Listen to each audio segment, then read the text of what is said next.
오늘 성경 본문이 마태복음 18장 20절로 택한 그 이유가 있습니다.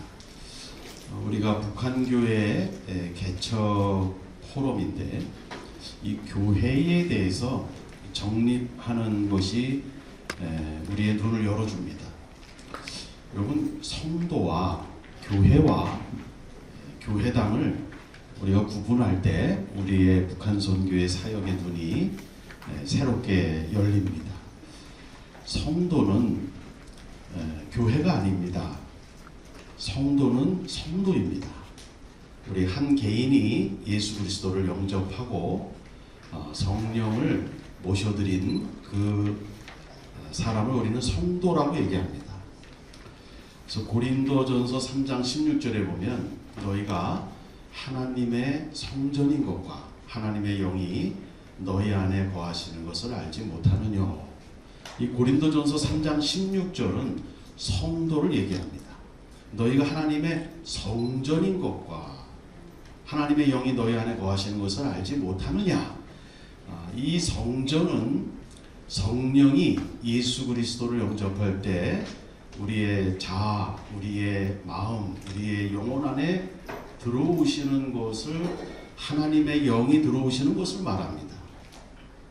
그래서 하나님의 영이 들어오기 때문에 우리는 성전이고 성도입니다. 그러나 우리 성도 자체가 교회는 아닙니다. 교회는 믿는 사람들의, 예수를 믿는 사람들의 공동체입니다. 삼위일체 하나님에 의해서 만들어지는 공동체는 믿는 성도들의 공동체예요. 그래서 대부분 교단 헌법에 교회를 그리스도를 구주로 고백하는 성도들의 공동체로 정의하고 있습니다. 개신교의 가장 교회론의 근간이 마태복음 18장 20절입니다. 두세 사람이 내 이름으로 모인 곳에 나도 그들 중에 있다라고 말씀했어요. 그래서 개신교의 교회론, 그거의 근본 바탕은 마태복음 18장 20절이에요. 우리가 이 말씀을 기초로 해서 교회란 두세 사람이 주님의 이름으로 모인 그곳이 교회구나. 그리고 교회당은 뭡니까? 교회당은 이 시간성 공간성 안에 있다가 사라지는 거예요. 교회당은 영원성이 없어요. 아무리 크고 아무리 작아도 교회당은 영원하지가 않은 거예요. 그러나 성도와 교회는 영원합니다. 그래서 이 교회당, 예배당, 건물은 이것은 우리에게 너무나 익숙한 것이고, 교회를 개척한다 그러면 어떤 상가를 빌려서 교회를 시작하거나 교회를 지어서 교회당을 지어서 시작하는 것으로 우리 한국 교회에서 살다 보면 그렇게 인식을 할 경우가 많아요. 그래서 북한의 교회를 언제 세웁니까? 이렇게 질문하면 그 질문은 틀린 거예요. 교회는 하나님이 북한에 세우시는 일을 한 번도 쉬신 적이 없는 줄로 믿습니다. 아마 그 질문은 이런 걸 거예요. 교회당을 북한에 언제 세웁니까? 라는 궁금증이었을 겁니다. 왜냐하면 우리 한기총이 90년대 중반에 북한교회 재건위원회를 만들었었어요. 그래서 우리 천 목사님 기도하신 대로 북한에 무너진 교회당을 수축하자, 재건하자. 이거의 인식의 영향이 건물로 생각하는 경우가 있어요. 건물. 저도 서울 영락교회에 오랫동안 목회하면서 신의주에 한경진 목사님이 목회했던 신의주 제2교회를 방문한 적이 있어요. 가서 보면은 이거는 금방 교회당인 걸 알 수가 있어요. 십자가를 다 띄었지만 창문의 그 틀하며 제가 늘 봤던 신의주 제2교회의 건물 창틀이에요. 지금 뭐로 사용하고 있냐면 그때 당시 2001년도였는데 그때 당시에 그 건물은 인민군 내무반으로 사용하고 있었습니다. 때로는 교회당은 무너지기도 하고 때로는 교회당은 다른 용도로 사용하기도 해요. 우리 기독교 입장에서는 너무 서글프고 안타깝고 탄식이 나오죠. 그 교회당이 인민군 내무반으로 사용하다니 탄식이 나옵니다. 그것이 교회당임에도 그래요. 그런데 그 신의주 제2교회를 거쳐간 또 월남한 또 북한에 남아있는 그러한 사람들은 아직도 있습니다. 신의주 제2교회의 교회 공동체는 아직도 있어요. 그래서 우리가 북한 교회 개척 포럼이다 할 때 이 북한의 교회를 통일 후에 북한의 교회를 세운다라는 개념을 빨리 깰수록 좋습니다. 교회당을 북한에 세우는 것은 그러한 적합한 환경이 되어야 되겠지만 북한에 예수 그리스도를 구주로 고백하는 그리스도인들이 두세 사람이 주님의 이름으로 모이는 교회를 하나님은 계속해서 세워오고 계신 줄로 믿습니다. 모퉁이 돌은 지하 성도들을 10만 명이라고 기록한 적이 있어요. 또 오픈도어 선교회는 한 20만에서 40만으로 기록으로 한번 발표한 적이 있어요. 또 미국의 북한 인권위원회에서는 그 연구원 한 명이 북한의 지하 성도들을 약 30만 명으로 발표한 적이 있어요. 순교자의 소리는 북한의 지하 성도들을 50만으로 발표한 적이 있어요. 누구도 모르지만 공통된 증언들이 북한의 지하 성도가 늘어나고 있다는 거예요. 하나님이 북한에 교회 세우는 것을 한 번도 쉬시지 않고 지금도 북한의 교회를 세우시고 계시는 여호와 하나님을 찬양합니다. 네. 수많은 통로로 다양한 통로로 북한에서 어웨이킹 깨어나는 북한 사람들이 있어요. 그리고 예수 그리스도를 영접하는 사람이 있어요. 이러한 증거들은 차고도 넘쳐요. 이러한 개념을 갖고 교회라는 정의를 정확하게 갖고 북한 교회 개척 포럼을 임하시기를 바랍니다. 건물로 생각하면은 그때가 와야 되겠지만 두세 사람이 내 이름으로 모인 곳에 나도 그들 중에 있다라고 교회론이 정확하게 정립이 된다면 지금 하나님이 북한 땅을 향하여 행하시는 놀라운 일을 볼 수가 있고 참여할 수가 있게 될 줄로 압니다. 지금은 북한에 두세 사람이 연대하는 교회가 있어요. 우리 몇 주 전에도 우리는 북한 정세 분석을 우리 매주 해요. 북한의 정세 분석을.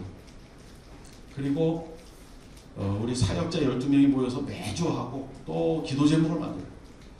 그리고 북한 선교회, 북한의 아주 전문 교수들이 몇 명 있어요. 정기적으로 모여서 북한 분석을 공유를 합니다. 그런데 몇 주 전에 여러분들도 혹시 기사를 읽은 적이 있을 수 있는데요. 주일날 아침 5시에 5명이 일가 친치 5명이 주일 예배를 몰래 드리던 북한의 5명이 체포돼서 끌려가는 것이 보도가 됐어요. 여러분 지금도 북한의 교회를 하나님이 이렇게 세워나가지만 역시 굉장한 핍박이 있는 곳이죠. 두세 사람이 모여서 예배를 드리다가 체포당해서 끌려가는 게 아직도 북한 땅입니다. 우리가 이러한 북한 교회를 생각하면서 이 북한의 교회는 영원한 거예요.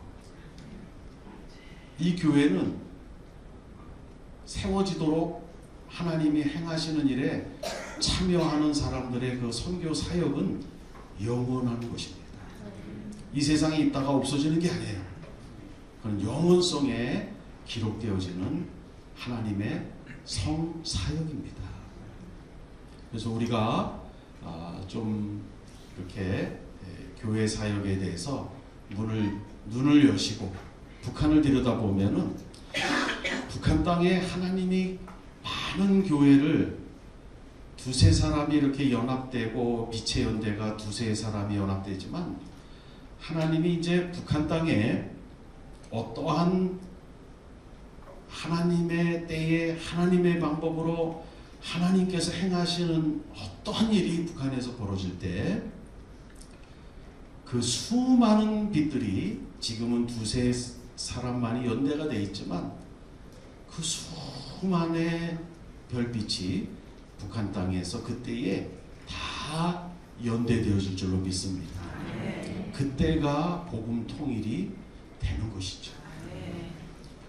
이 빛의 연대를 지금은 두세 사람이 연대하는 북한 땅에 마치 어떤 별자리에 천정 별자리처럼 두세 사개의 별빛이 연결되는 별자리처럼 북한에 그러한 모습들의 교회가 있지만 어느 때가 되면 하나님이 다 연대해서 어두운 북한 땅을 밝히는 그 역사를 하나님께서는 지금 진행하시고 정해진 날을 하나님만이 결정하여 주실 줄로 믿습니다. 이 북한의 이 고난의 행군이라는 걸 통해서 하나님이 틈을 만드시고 빛을 지금 들여보내고 계세요. 그래서 이 북한에 제가 최근에 동향 분석을 보면 김정은과 조선노동당이 가장 요즘에 노동신문과 조선중앙TV에서 많이 보도되는 숫자가 많이 증가되는 게 있어요. 그게 뭐냐면 우리는 장마당 세대라고 얘기하는데 북한은 신세대, 새 세대라고 얘기해요. 이 새 세대, 즉 장마당 세대, 소련의 붕괴 이후에 태어나고 김일성 주석의 사망을 경험하고 그리고 고난의 행군 기간에 태어나고 남북 교류협력 시대에 이것을 경험해서 장마당에서 사상보다는 돈이 더 중요하다는 인식이 싹튼 세대를 장마당 세대라고 보통 표현해요. 그 장마당 세대, 북한에서는 새 세대라고 얘기하는데 그 새 세대의 사상의 결속을 만드는 뉴스들이, 법 제정들이 계속해서 보도되고 있어요. 그만큼 북한의 장마당 세대, 새 세대의 사상의 이완, 사상의 틈이 생겼다. 그거를 체제의 신세대들을 결속시키기 위한 사상 작업, 선동 작업이 조선노동당 신문과 조선중앙TV에 계속 강조되고 있습니다. 이것은 굉장한 틈입니다. 그리고 북한에서는 남한풍이라고 얘기하는데 이 한류가 그 틈을 통해서 들어가고 있다는 걸 여러분이 많이 접했을 거예요. 그리고 1월 15일 날 최고인민회의에서 김정은 이 담화문을 전문을 보면은 20%는 통일 폐기, 민족 삭제, 주정론 이것을 20% 다뤘지만 나머지 80%는 지역 발전 20 정책을 다뤘어요. 그리고 조선노동당 조직 지도부 부장인 조용원에게 이걸 맡겼어요. 여러분 북한은요 앞으로 10년 동안 200개 지역을 개발한다.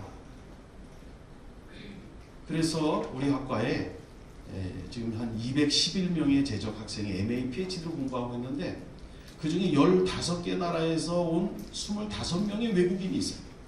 이 외국인들은 다 북한의 내지에 들어갈 거예요. 그런데 이분들은 그 지역발전 20 정책이 북한 내지 사역의 빅게이트라고 얘기하고 있어요.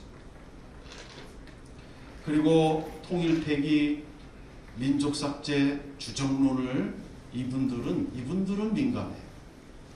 그래서 베이스 캠프를 다시 연길로 또는 일본으로 지금 옮기고 있는 중입니다. 그래서 이 내지 사역자들에게는 1월 15일 발표된 이 담화문을 통해서 북한을 새 북한이라고 얘기해요. 뉴 모스콜이라고 얘기해요. 그만큼 북한 내부가 급변하고 있습니다. 그리고 수많은 유학생을 김정은의 시대에 계속해서 내보내고 있습니다. 그래서 우리 통일소망선교회도 우리 대표께서 석사 논문을 굉장히 중요한 논문을 썼어요.